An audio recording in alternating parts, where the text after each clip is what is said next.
আমাদের আজ আলোচনার বিষয় হলো extraction and isolation of elements, যা কিনা টাল আর্থিক নামেও পরিচিত।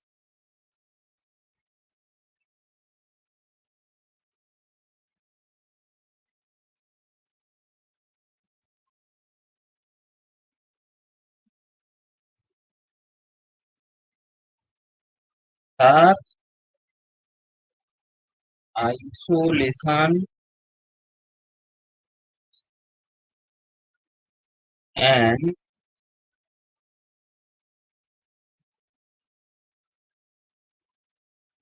এক্সট্রাকশন অফ এলিমেন্টস, এমনকি মাধ্যমিকেও এ নিয়ে অল্প স্বল্প তোমরা পড়েছো।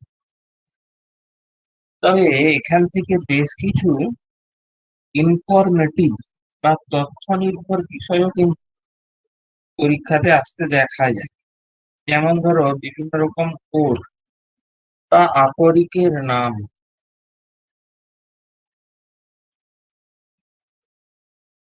সাম ইম্পর্ট্যান্ট কোর্স, যেগুলো পরীক্ষা টরীক্ষায় আসতে পারে বলে আমার মনে হয়। এসে গেলে 4টা নাম্বার লিখেই ফেলি। যেমন ধরো কার্নালাইট,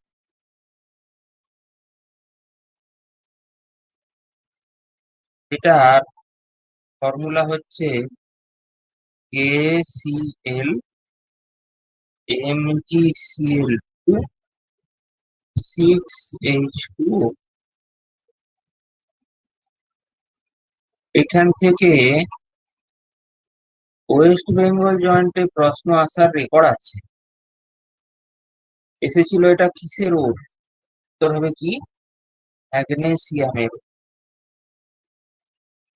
কার্নালাইটের মতো কিছুটা একই রকম শুনতে ক্যাসিটেরাইট,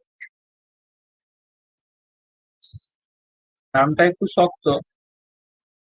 একে টিনস্টোন নামেই সাধারণত এটি পরিচিত। SnO2, টিনের আকরিক। কার্নালাইট ক্যাসিটেরাইট কিছুটা একই রকম শুনতে বলে পাশাপাশি উল্লেখ করেছে।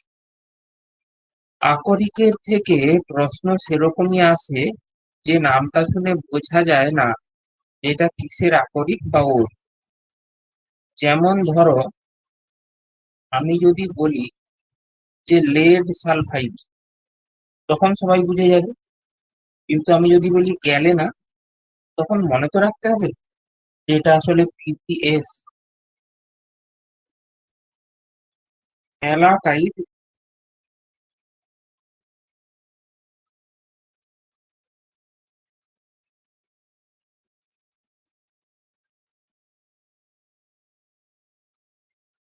অ্যালাকাইড গ্রুপটা হচ্ছে কপারের ও, বেসিক কপার কার্বনেট, অর্থাৎ CuCO3 CuOH।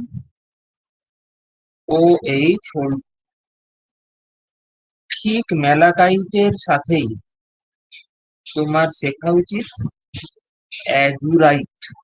কেন? অ্যাজুরাইটটা এর থেকে একটু আলাদা, সেরকম কিছু নয়, আগে একটা 2 দেওয়া থাকবে।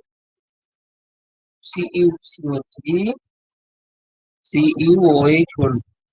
এই একটু আগেই যেমন বলছিলাম যে অনেক সময় ওরের নাম থেকে বোঝা যায় না এটা কিসের ওর। যেমন এই সিনাবারের কথাই ধরা যায়।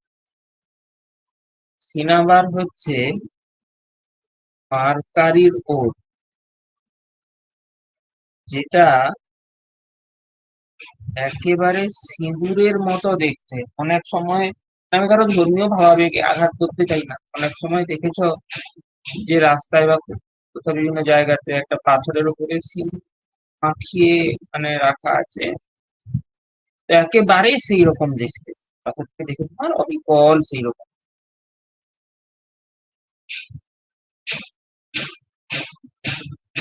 7 নম্বর ওর साथ ही तो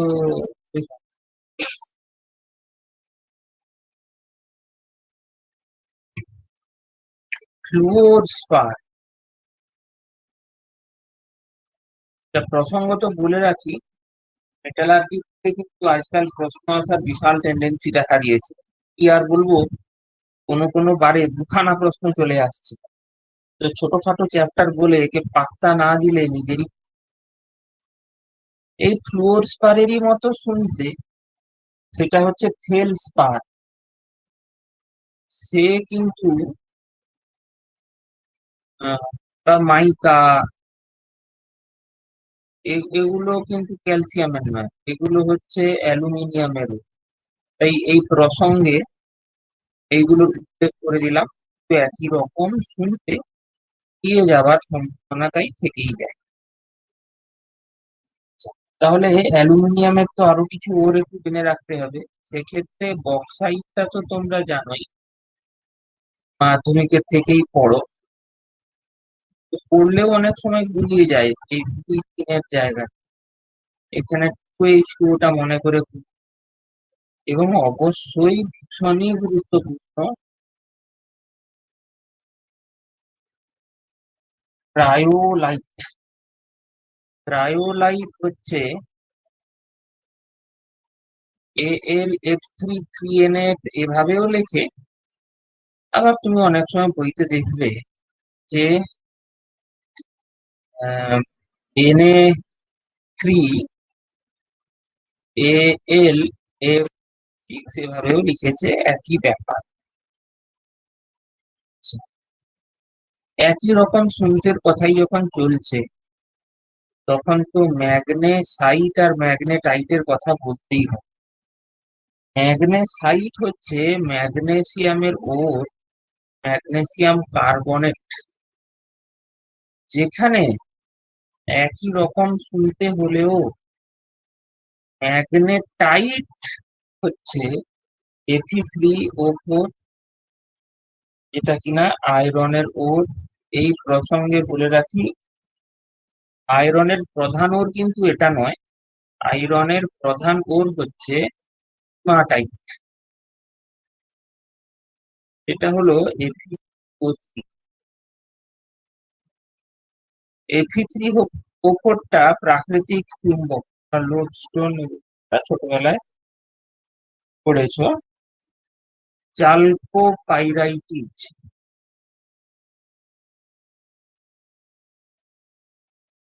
যা কিনা কপারের প্রধান ওর, CuFeS2। হ্যাঁ, এটার অপর নাম হচ্ছে, যেটা পরিচিত, প্রকার স্বর্ণ বা গোল্ড নামেও পরিচিত।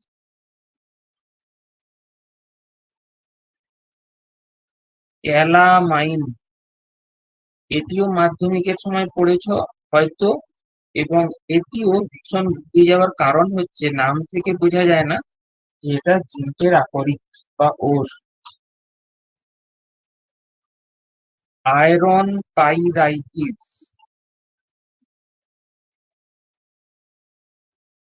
পাইরাইটিস হচ্ছে সালফাইড। যেমন ধরো চালকো পাইরাইটিস, এটাকে কপার পাইরাইটিসও বলা হয়।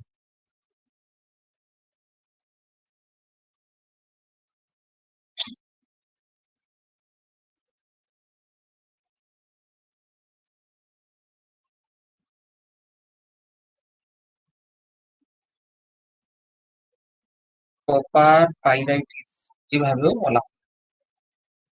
তবে আয়রনের আরো বেশ কিছু ওর আছে। যেমন ধরো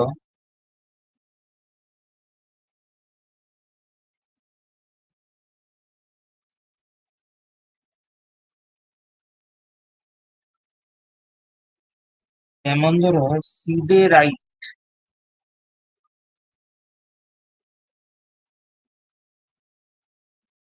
এটা FeCO3। যেগুলোর শেষে আইট থাকে, সেই ওর গুলো একটু ভালো করে দেখে নেওয়া যায়। যেমন কিউপ্রাইট,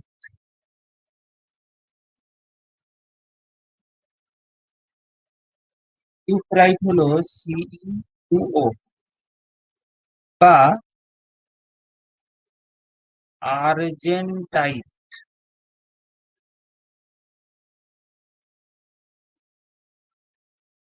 বা এজিকুয়েস। এইটাকে একটু স্পেশাল মেনশন করতে চাই। কেন? এখান থেকে এমনকি আইআইটি তেও প্রশ্ন এসেছিল যে সিডেরাইট, কিউপ্রাইট, আর্জেন্টাইট, হিমাটাইট এগুলোর মধ্যে কোনটার মধ্যে অক্সিজেন নেই। দেখো, এটা একটা ব্যতিক্রম যেখানে টাইট উচ্চারণ এলেও এটা কিন্তু আসলে সালফাইড, মানে সালফারযুক্ত যৌগ বা কম্পাউন্ড। সুতরাং এটা তো একটু মেনশন করতো। অনেক সময় আবার দিয়ে দেয় যে নিচের কোনটাকে নেটিভ স্টেটে বা মুক্ত অবস্থায় প্রকৃতিতে পাওয়া যায়। গোল্ড, প্ল্যাটিনাম এরা তো খুব একটা রিয়াক্ট করে না, আনরিয়াক্টিভ। তাই এদেরকে মুক্ত অবস্থায় প্রকৃতিতে পাওয়া যায়। Found in native state.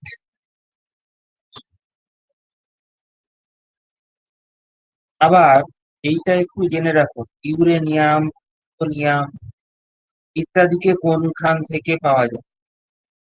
Pitch blend নামক পদার্থের থেকে পাওয়া যায়, যার প্রধান সংকেত U3O8, তবে প্লুটোনিয়ামও থাকে, তার মধ্যে আরো অনেক রেডিও অ্যাক্টিভ এলিমেন্ট থাকে। পেজ 4-এ আসছি। এ তো গেল ওরদের প্রসঙ্গে। আমরা এবার মেটালার্জিক্যাল প্রসেসের স্টেপ সম্পর্কে জানতে চাই। স্টেপস ইনভলভড ইন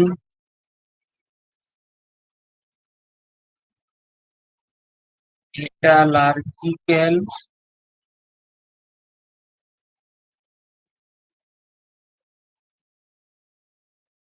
প্রসেস বা মেটালার্জিক্যাল অপারেশন। একদম খনির ভেতরে মেটাল ছিল, সেখান থেকে তাকে ব্যবহারের উপযোগী করে তোলা হচ্ছে। তো কি কি স্টেপ? একদম প্রথম স্টেপটির নাম হচ্ছে crushing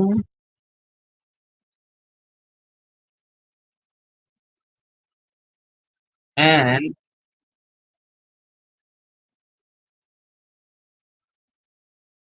grinding of or.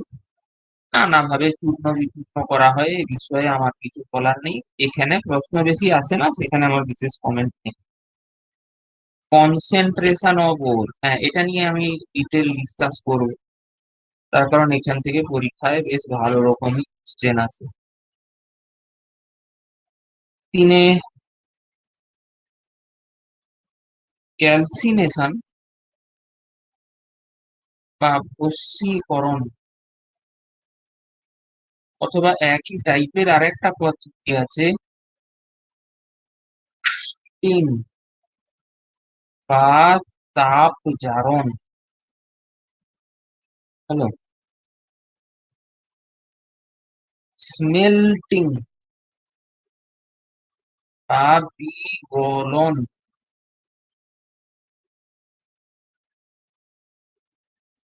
Reduction, এই রিডাকশনের সময়ই স্মেল্টিংটা করা হয় একই সাথে।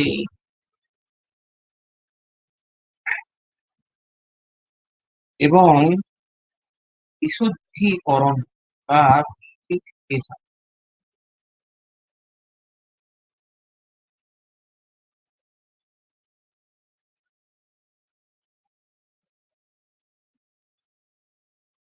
চলো এবার একে একে ধাপে ধাপে এগুলির আলোচনা করা যাক। পেজ 5-এ আসছি। 1 নম্বর নিয়ে কিছু ডিসকাস করতে চাই না, 2 নম্বর ডিসকাস করতে চাই কনসেন্ট্রেশন অফ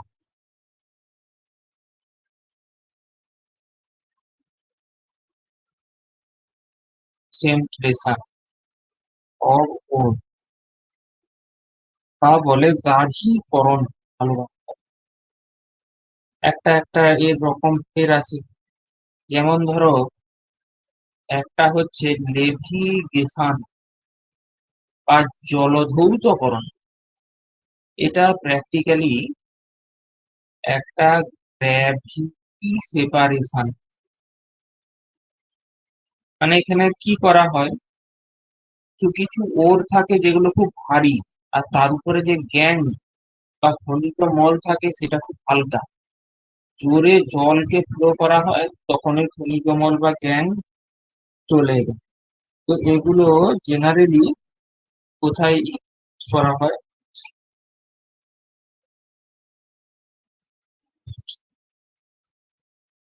ফর অক্সাইড ওরস, সাধারণত এগুলো ভারী হয়ে থাকে তাই। Next, magnetic separation.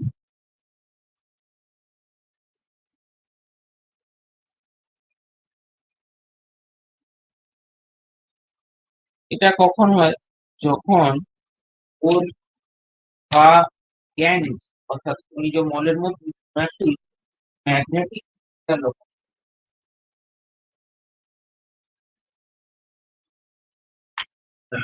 যেমন ধরো, একটা ভালো উদাহরণ দেওয়া যাক। when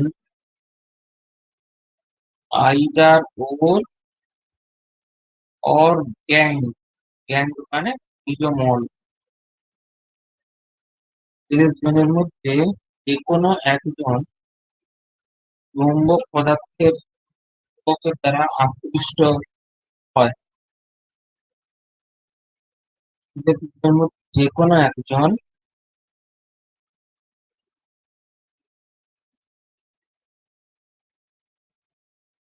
capable of being attracted by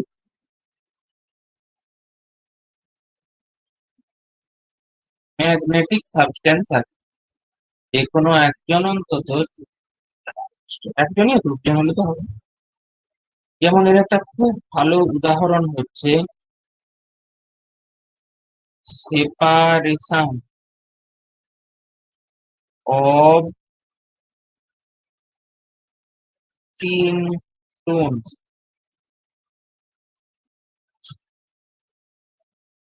from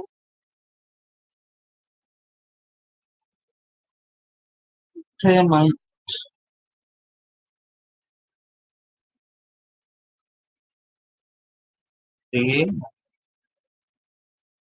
মানে দেখো, তিন স্টোন জিনিসটা কি?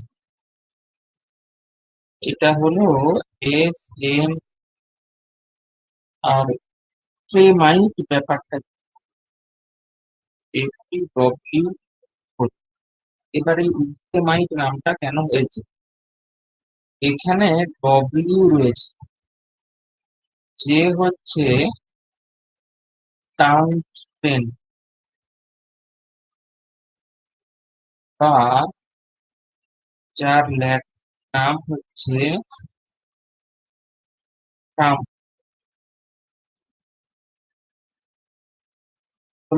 এবং এটা কিন্তু একটা চৌম্বক পদার্থ বা ম্যাগনেটিক হওয়ার কারণে আমরা সেপারেশন করতে পারি। আসা যাক নম্বর পদ্ধতিতে, পেজ নাম্বার 6।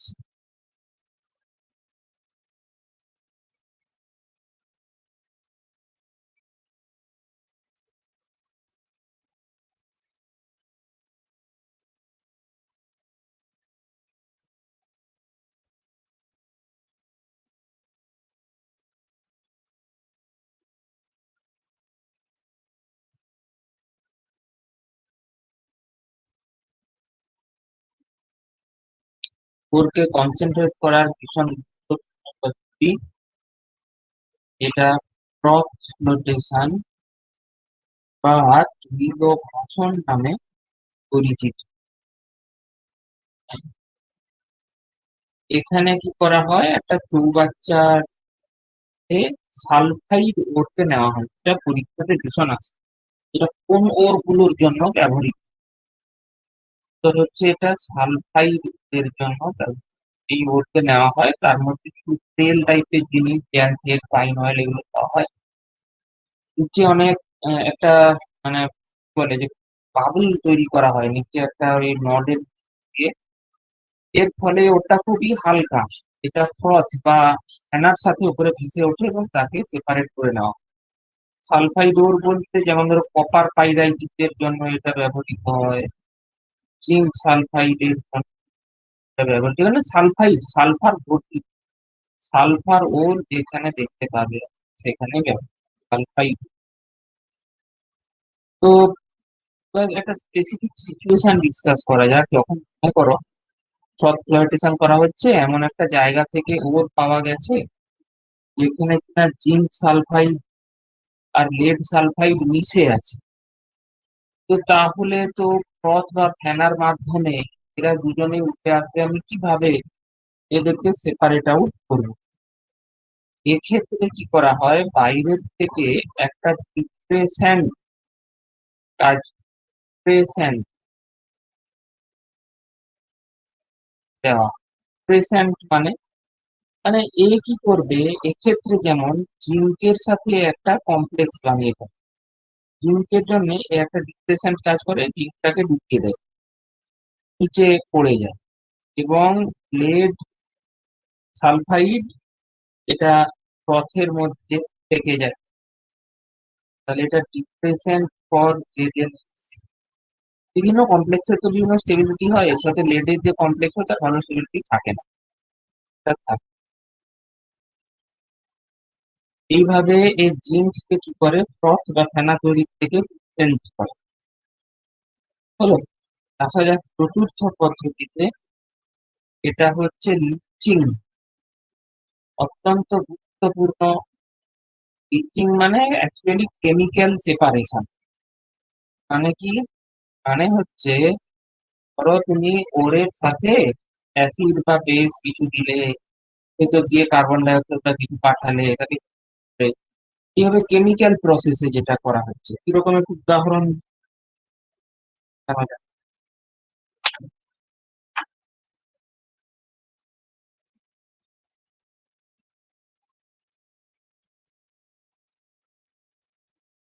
এখানে আমরা তিনটে পদ্ধতি আলোচনা করি, তিনটেই পরীক্ষার জন্য ভীষণ ভাবেই এটা বলি। যেমন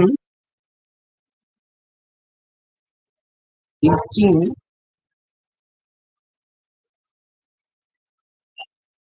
অর পিওর অ্যালুমিনা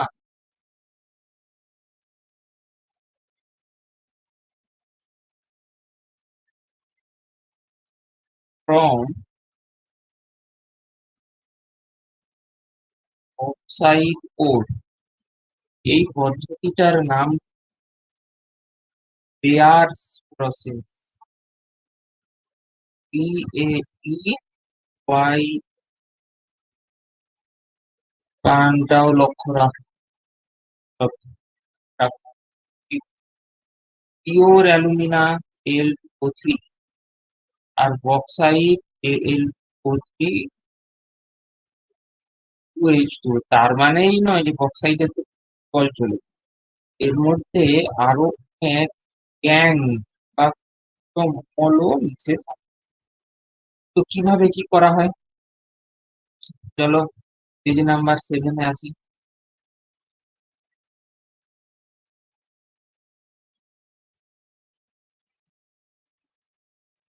লক্ষ্য করো, Al,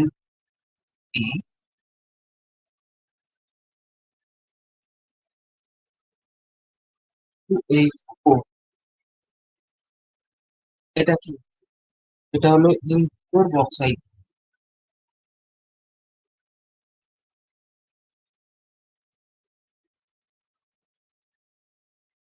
তো এবার একে সোডিয়াম হাইড্রোক্সাইডের অ্যাকোয়া সলিউশনের সাথে হিট করা হয়।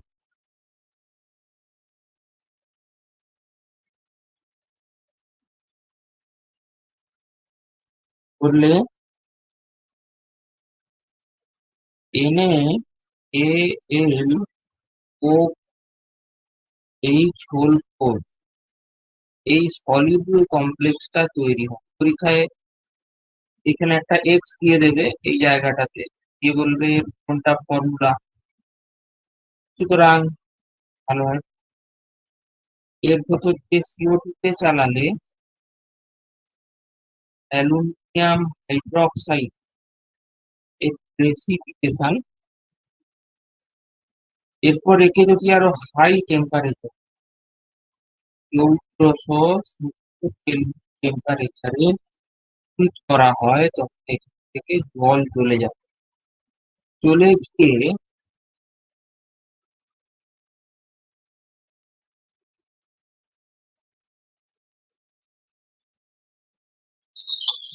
পিওর অ্যালুমিনা এই জিনিসটা পাওয়া যায়। দ্বিতীয় গুরুত্বপূর্ণ, চিন অফ সিলভার, এটা বহুবারই পরীক্ষাতে এসেছে টেসেতে, এমনকি IIT তেও আসতে দেখা গেছে। From Argentine. আসলে স্টুডেন্টরা কি করে, এই চ্যাপ্টারটা এত বোরিং যে অনেক সময় ভালোভাবে পড়ে না, এই জন্যই আজকাল এখান থেকে প্রশ্ন আসার এত হয়েছে। AgS এটা কি? এটা হলো ইনডোর আর্জেন্টাইন।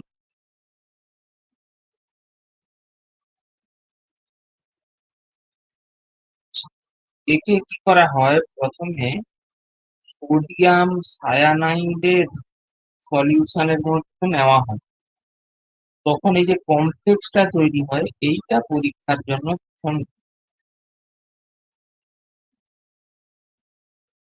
এটার নাম সোডিয়াম আর্জেন্টো সায়ানাইড। সোডিয়াম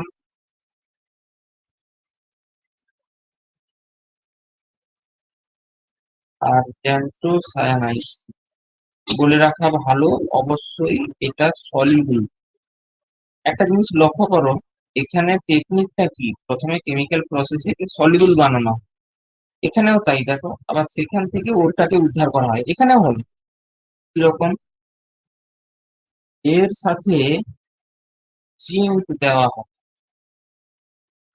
তখন এনের ZnCN বলতে তৈরি হয়, এনের ZnCN হোল 4 এবং সিলভার। তার মানে কি, এখানে তুমি সিলভার পেয়ে গেলে, আর এই যে কমপ্লেক্সটা এসেছে সেও সলিউবল, এও কিন্তু একটা সলিউবল কমপ্লেক্স। তবে এই জায়গাটাকে আরো ডিটেল পড়ার দরকার আছে, যেমন এখানে এরকম প্রশ্ন আসতে দেখা গেছে, এটা কি একটি রিডিউসিং রেডক্স প্রসেস, এখানে রিডিউসিং এজেন্ট কোনটা ইত্যাদি। লক্ষ্য করো এখানে সিলভার +1 ছিল, সেখান থেকে 0 হয়েছে, Zn 0 ছিল, সেখান থেকে এখানে সে কি হয়েছে, +2 হয়েছে। তাহলে এখানে জিঙ্ক, একবার প্রশ্ন এসেছিল আর কি, কি হিসেবে কাজ করলো, রিডিউসিং এজেন্ট হিসেবে কাজ করলো।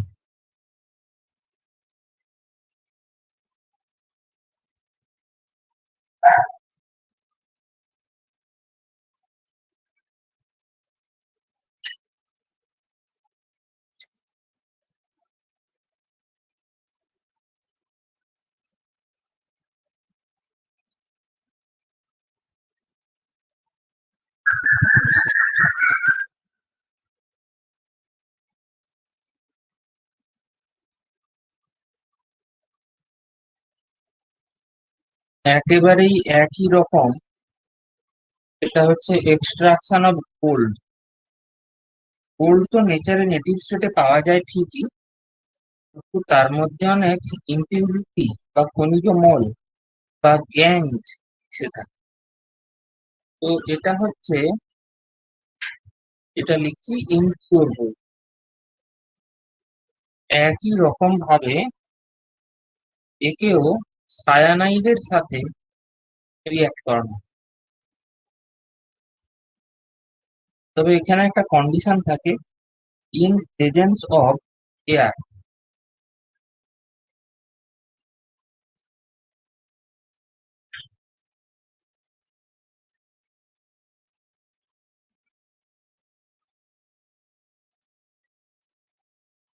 এখানে এয়ার অক্সিডাইজিং এজেন্ট হিসেবে কাজ করে।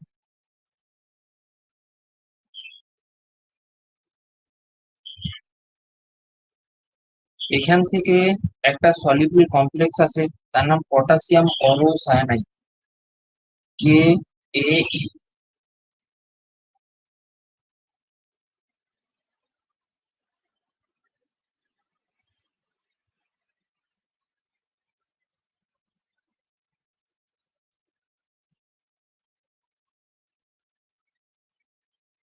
বা পটাশিয়াম অরোসায়ানাইড, এটা কিনা একটা সলিউবল কমপ্লেক্স। এখানেও একই রকম ভাবে এরপরে জিঙ্ক যোগ করা হয়। এই কমপ্লেক্স গুলো কি তৈরি হচ্ছে তা খুব খেয়াল রাখবে পরীক্ষার জন্য। জন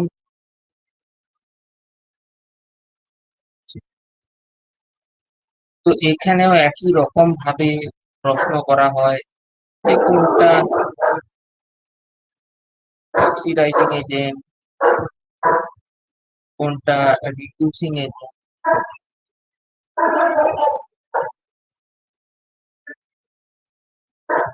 অবশ্যই এখানে জিঙ্ক।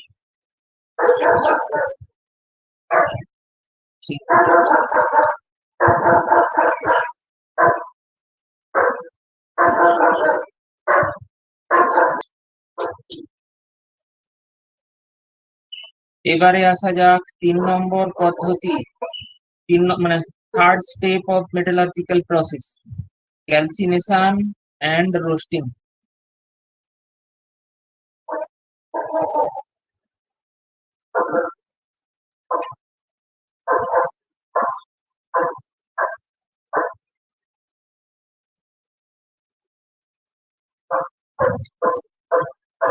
থার্ড স্টেপে রয়েছে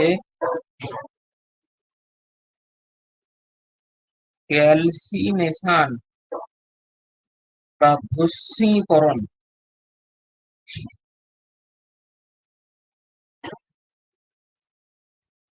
এবং রোস্টিং বা তাপজারণ। এদের মধ্যে কি পার্থক্য, জিনিসগুলো কি? এটা হচ্ছে, এই পদ্ধতিতে কি করা হয়, ক্যালসিনেশনে heating the ore below melting point, যেন না গলে যায়, in পেজ a। 9 হবে তো স্যার? হ্যাঁ, কিছু বলছো? বলছি স্যার, এটা পেজ নম্বর 9 হবে তো? ও, পেজ নম্বর, ওকে। হ্যাঁ, মনে হচ্ছে কার গলা পেলাম যেন, কে? আরুষি, আরুষি, না স্যার, পল্লবী। পল্লবী পাল, তাই তো? হ্যাঁ স্যার। ওকে। তোমাদের সাথে অনেক ভালো সম্পর্ক হয়ে যায় অন্যান্য বছরে, কিন্তু এবছরে সেটা আর হলো কোথায়? তোমাদের নামগুলোর সাথে আমি পরিচিত।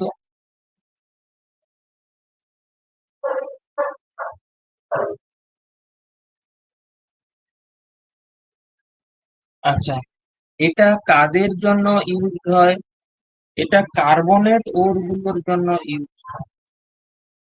যেমন ধরো জিঙ্ক কার্বনেট, এখান থেকে এই পদ্ধতিতে জিঙ্ক অক্সাইড তৈরি হয়। তাহলে এখানে এমসিকিউর জন্য সবচেয়ে গুরুত্বপূর্ণ পয়েন্ট মনে রাখার জন্য কি, ফর কার্বনেট কোর্স বা কার্বনেটের যারা যৌগ, রোস্টিং এখানেও হিট করা হয়, হিটিং দা ওর বিলো মেল্টিং পয়েন্ট। তবে এখানে পার্থক্যের জায়গাটি হচ্ছে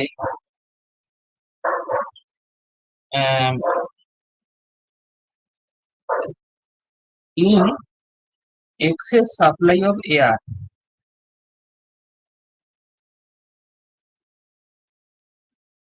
প্রথম কথা।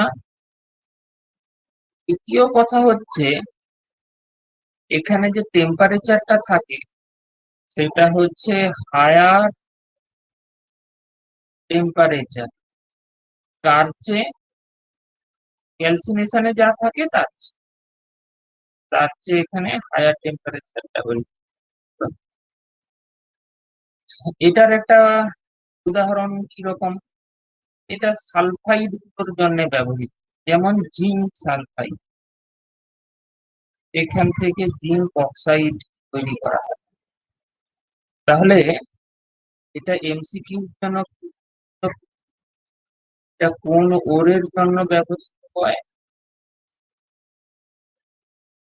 और সালফাইড, সালফাইড গঠিত আকরিকের জন্য ব্যবহৃত। এই হলো থার্ড।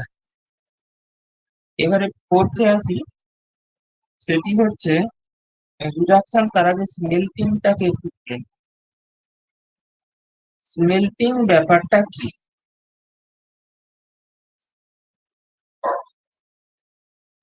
বাংলায় বলে বিকলন।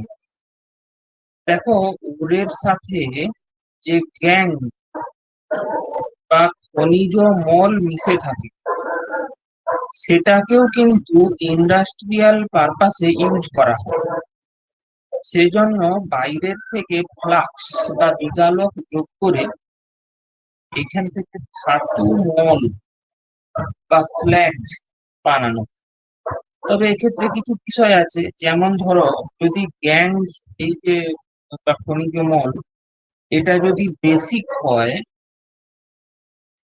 তাহলে সেক্ষেত্রে প্লাস হতে হয় অ্যাসিডিক। তেমনি আবার অল্টারনেটিভলি গ্যাং যদি অ্যাসিডিক হয় তাহলে ফ্লাক্স হয় বেসিক। মানে এখানে একটা অ্যাসিড বেস টাইপ রিঅ্যাকশন হয়, তবে নিউট্রাল ফ্লাক্সও হয়, সেটা আমি বলবো।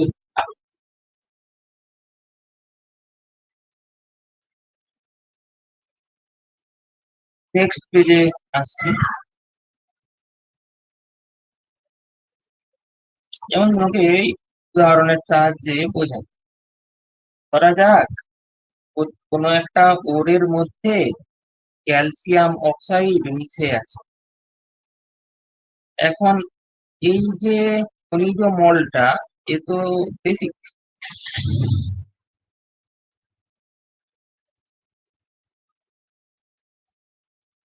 তাহলে আমাকে এর সাথে অ্যাসিডিক ফ্লাক্স, বালি বা সিলিকন ডাই অক্সাইড দিতে হবে।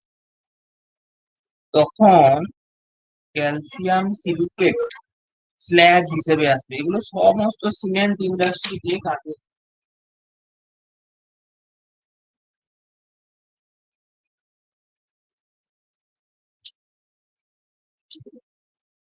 দ্বিতীয় উদাহরণে আসি। যদি এমন হয় যে কোথাও P4O10 রয়েছে, যেটা কিনা অ্যাসিডিক গ্যাং, তার সাথে ঠিক উল্টোটা করতে হবে, বেসিক ফ্লাক্স দিতে হবে। তখন ক্যালসিয়াম ফসফেট তৈরি হবে, এটা স্ল্যাগ। তো আমি তোমাকে এখানে কি বলতে চাইলাম, যে ফ্লাক্স অ্যাসিডিক হয়, আবার ফ্লাক্স বেসিকও হয়। কিন্তু একটু আগেই যে আবার বলছিলাম যে নিউট্রাল ফ্লাক্স হয়। হ্যাঁ হ্যাঁ, চলো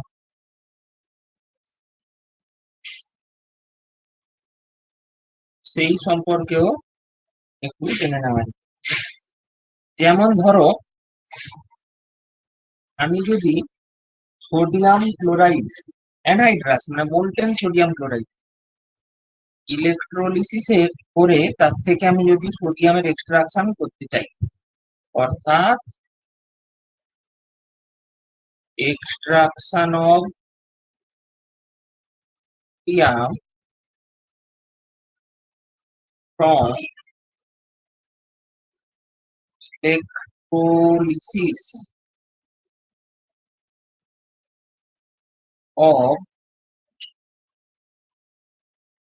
molten sodium chloride, যদি এইটা হয়, তো সেক্ষেত্রে বাইরের থেকে অ্যানহাইড্রাস ক্যালসিয়াম ক্লোরাইড ইউজ করা হয় ফ্লাক্স হিসেবে, কিন্তু এ তো এখানে অ্যাসিডিক বা বেসিক কোনোটাই নয়। তো একে আমি ব্যবহার করেছি কেন? ব্যবহার করেছি দুটো কারণে। এক হচ্ছে to decrease melting point of the electrolyte, sodium ক্লোরাইডের মেল্টিং পয়েন্ট কমিয়ে দিতে হয়।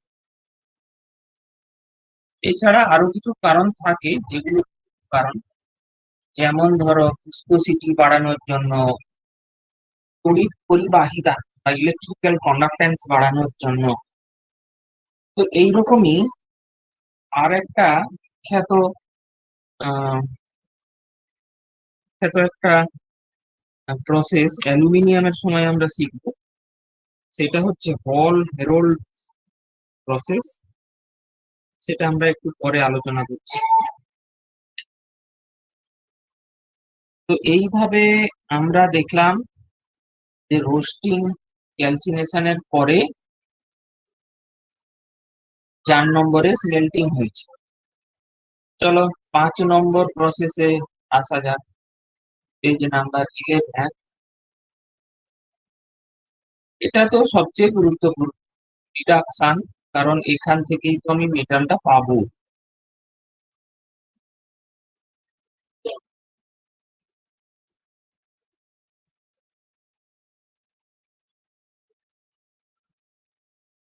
তো এর আবার নানা রকম step আছে। কিরকম? এক হচ্ছে কার্বন রিডাকশন বা কার্বন বিজারণ পদ্ধতি।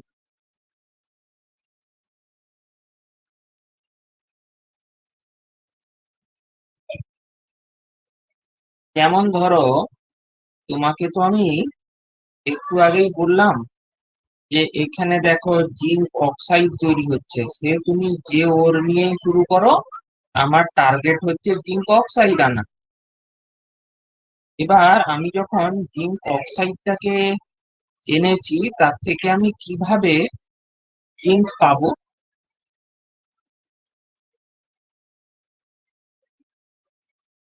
এর সঙ্গে কোক দিয়ে ট্রিট করতে হবে, সেখান থেকে জিঙ্ককে পাওয়া যাবে। তো এটাকে কার্বন রিডাকশন বলার কারণ কি খুব সহজেই অনুমেয়। +2 থেকে 0 হলো, আর এখানে 0 থেকে carbon monoxide, carbon die oxide হবে। তো তাহলে এখানে কোক হয়ে গেল, কার্বন হয়ে গেল +2। এই কারণে কার্বনের দ্বারা রিডাকশন বোঝাতে কার্বন রিডাকশন নামটি ব্যবহার করা হয়েছে। এবার প্রশ্ন হচ্ছে, সব মেটালের জন্যই কি এই প্রসেসটা অ্যাপ্লিকেবল? তো হচ্ছে একেবারেই নয়। এগুলো খুবই তীব্র ইলেকট্রো পজিটিভ মেটালস, তাদের জন্য এই পদ্ধতিটা নয়।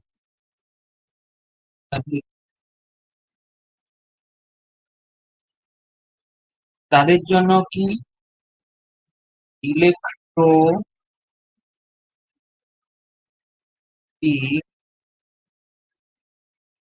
রিডাকশন, তাদের ইলেকট্রোলিসিস করতে হবে ভাই। কেন? এটা কিন্তু এমসিকিউ তে বাড়ি আসে।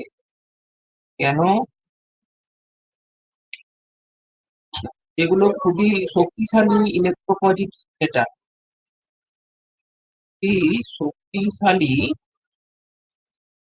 তড়িৎ ধনাত্মক বা electropositive metals can not be reduced by carbon. এদের উদাহরণ, হ্যাঁ ভাই, এর উদাহরণটাও একটু গুরুত্বপূর্ণ। যেমন ধরো সোডিয়াম, ক্যালসিয়াম, অ্যালুমিনিয়াম। তার মধ্যে এই অ্যালুমিনিয়ামটা তো আমরা মাধ্যমিকের সময়ও পড়েছি। Extraction of aluminium by Hall Heroult, HEROULT, French আর কি। তাদের তো একটু নাকি সুরে উচ্চারণ হয়। আর অ্যালুমিনিয়ামের লিচিংটাকে কি বলে? Beers process. আর রিডাকশনটার নাম হচ্ছে হল হেরল্ডস প্রসেস, বা শুধুমাত্র হেরল্ডস প্রসেসও বলা হয়, তাই না? তো এখানে কি কি ইলেকট্রোলাইট হিসেবে নেওয়া হয়, কেন নেওয়া হয়, সেটা আজও তোমাকে পড়ানো হবে, কারণ সবসময় এটা সমান। আচ্ছা, ক্রায়োলাইট, NaAlF6,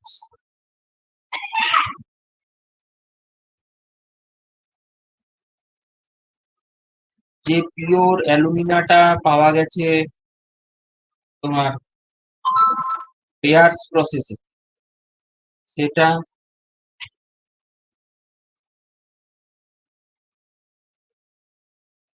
এবং ফ্লুওরস্পার,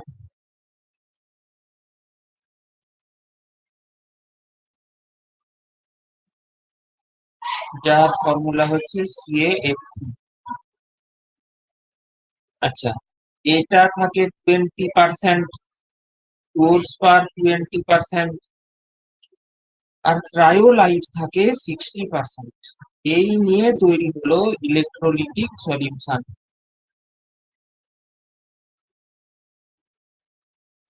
হ্যাঁ, তো প্রশ্ন হচ্ছে এখানে ক্রায়োলাইট এবং ফ্লুওরস্পার অ্যাড করা হয়েছে কেন?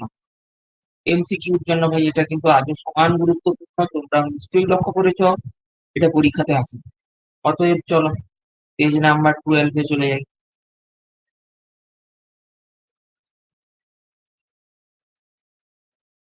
এখানে ক্রায়োলাইট অ্যান্ড ফ্লুওরস্পার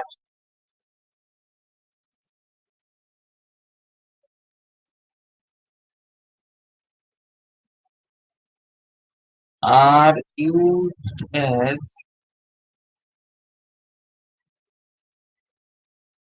neutral class। কি কি কাজের? না, এরা অ্যালুমিনার মেল্টিং পয়েন্ট কমিয়ে দেয়। অ্যালুমিনিয়াম ইন্ডাস্ট্রির মেন খরচাটা হচ্ছে কারেন্টের বিল আর কি। তো এখন যদি মেল্টিং পয়েন্টটাই কমিয়ে দেওয়া যায়, তো কোম্পানি লাভ পাবে। এই হচ্ছে, এরা স্কোরসিটিটা বাড়িয়ে দেয়। তো তিন হচ্ছে, এরা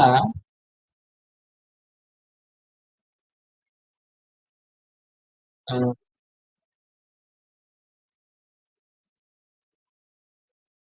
এরা ইনক্রিজ করে দেয় তোমার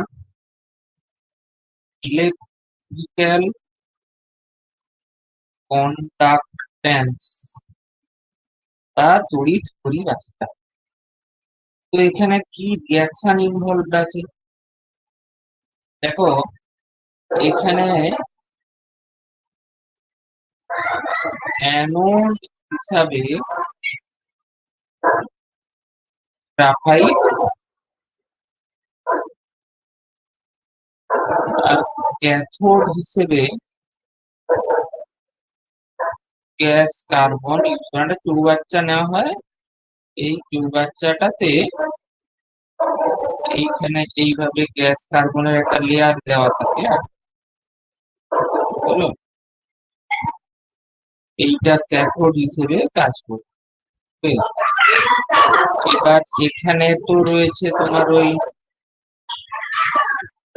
অ্যালুমিনাম, ফসফার, ক্রায়োলাইট ওইগুলো, এবং এর মধ্যে এইরকম ভাবে গ্রাফাইটের রডকে ঢুকানো থাকে, ঠিক আছে? এ হচ্ছে অ্যানোড। তবে হ্যাঁ, যেটা বললাম এখানে অ্যালুমিনার সাথে ক্রায়োলাইট আর ফসফারও যোগ করা হয়, যে কারণগুলি বললাম সেই জন্য।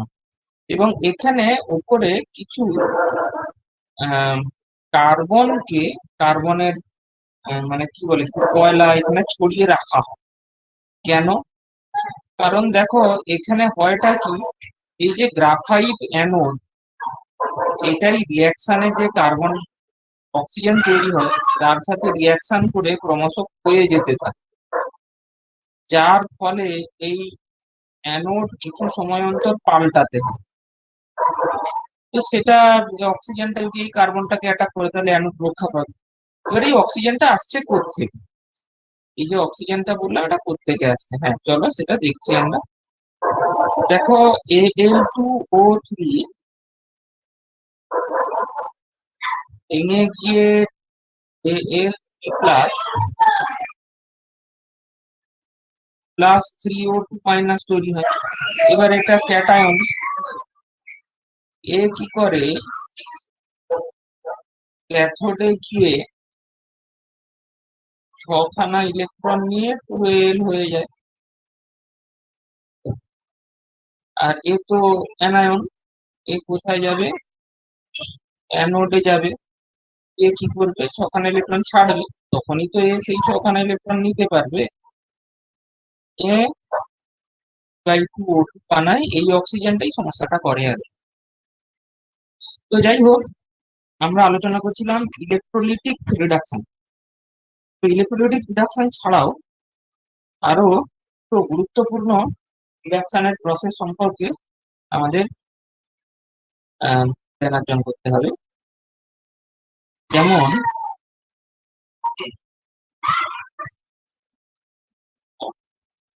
এটা হচ্ছে তোমার ইনক্রিজ ভিসকসিটি হবে না ডিক্রিজ ভিসকসিটি হবে? কোথায় দাঁড়াও? পেজ 12। আচ্ছা আচ্ছা, শ্রুতশ্রী, তুমি বাবা খুব ভালো থাকো। এটা আমার একটা ছোট্ট মিস্টেক হয়ে গেছিল, তুমি এক্ষুনি বলে দিলে বলে সংশোধন হয়ে গেল। খুব ভালো, ঠিক কেমন, ঠিক যেসি হবে। আচ্ছা, তো এটা কত নম্বর চলছিল?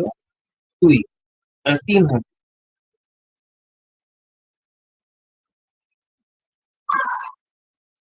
ইলেকট্রোলিটিক রিডাকশনের পরে আমরা শিখতে চাই অটো রিডাকশন বা সেলফ রিডাকশন বা শতক বিজারণ।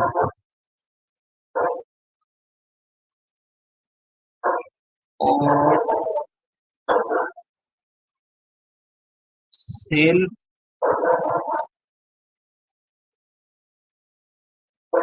রিডাকশন তো কিরকম এগুলো? সবচেয়ে তো আগে বলতে চাই কপারের জন্য। কপার থেকে extraction of copper, extraction of copper from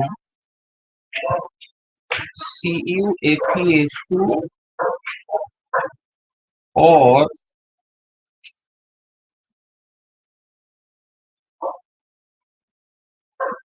copper pyrite.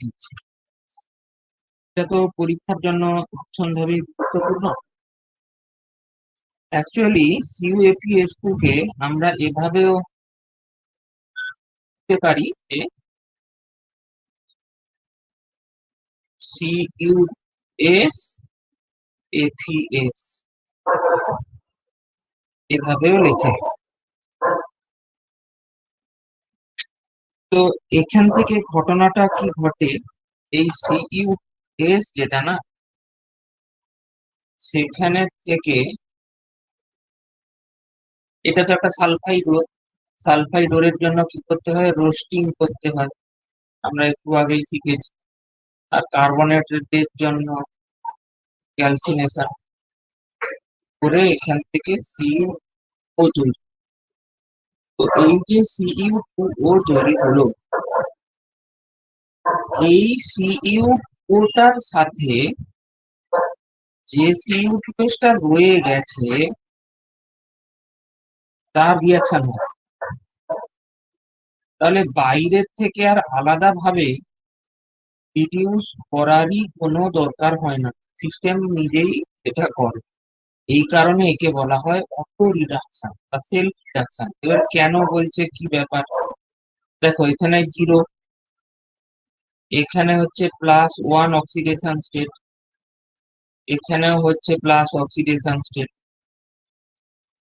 এখানে সালফার কত, -2, এখানে সালফার কত, +4। আশা করি এবারে বুঝতে পেরেছি। চতুর্থ কি বলে, এই অটো রিডাকশনেরই আরো উদাহরণ তোমাকে কিছু দিয়ে রাখা ভালো, কারণ অনেক সময় এরকম প্রশ্ন আসতে দেখা গেছে যে নিচের কোনটাতে অটো রিডাকশন হয় বা হয় না। কপার ছাড়া আরো দু একটা দিয়ে রাখলে, মনে রাখলে ঠিক। এবং আবারও বলছি, এই চ্যাপ্টার গুলির তো দিনে দিনে বৃদ্ধি পাচ্ছে। শুধু এটা নয়, এই কেমিস্ট্রি এভরিডে লাইফ লক্ষ্য করেছো নিশ্চয়ই সব এখানে। আর এগুলো ছেলে মেয়েরা পড়তে চায় না, তাই শেষের দিকে পড়ে দিয়ে।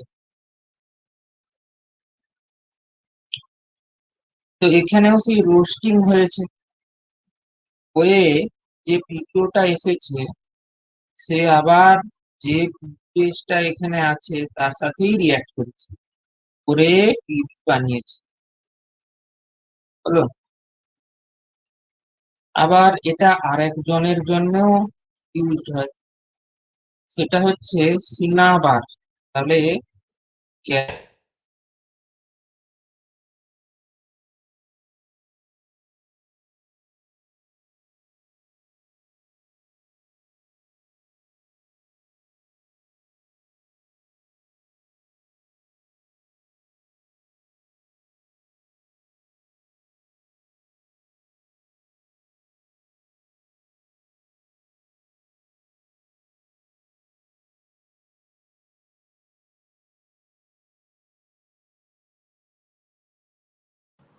স্যার